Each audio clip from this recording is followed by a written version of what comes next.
The state partnership is over 22 years old.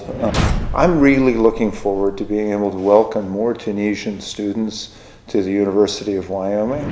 This country has a strong tradition of high education. Hello, bonjour. My name is Mark Gordon. I'm the governor of Wyoming, and it's a pleasure to be here in Tunisia.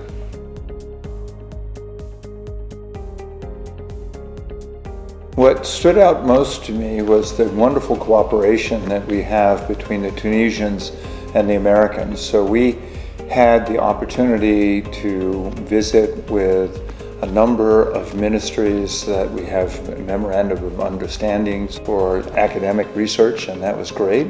But we also had a chance to see parts of African Lion and the cooperation between Wyoming National Guard and actually soldiers from Tunisia.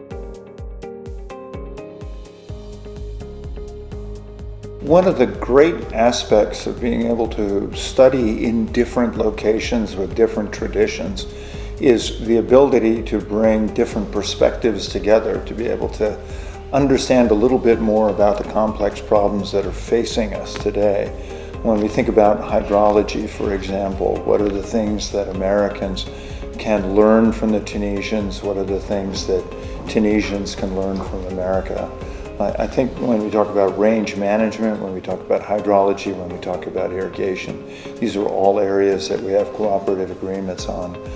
We're building the understanding of how to deal with these systems and how to modernize them in a time when we have increasing drought.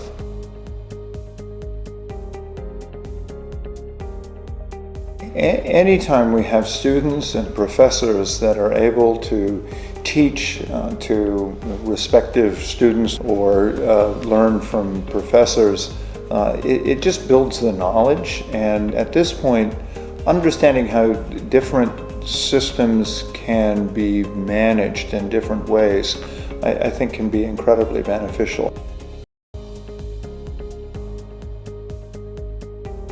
The state partnership is over 22 years old, and I have been saying here something that a very good friend of mine told me, is that people that plant olive trees have faith in the future.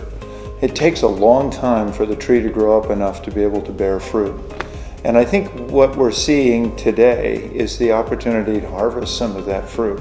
We've talked a little bit about the agricultural opportunities to learn from each other and be able to learn new mechanisms and methods of production. But I think what we're seeing is that's beginning to blossom.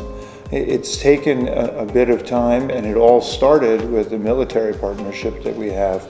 And that's grown in both strength and confidence in how we've been able to proceed over these years. That's why it's sustainable.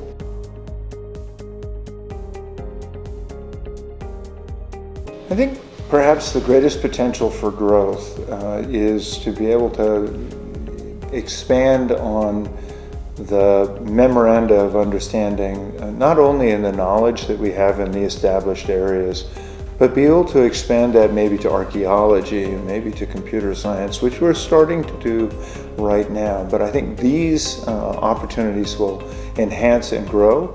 I'm really looking forward to being able to welcome more Tunisian students to the University of Wyoming. And I also am going to go home and encourage more of our students to come to Tunisia. This country has a strong tradition of high education. It's a very good place to come to learn all of these things that we've been talking about. And so being able to have more cross-pollination from students being able to go to each other's universities is going to be great. One of the things that we in the West are very proud of is that we initiated these relationships. Wyoming is the second oldest and Utah is the oldest, but they're both northwestern African countries.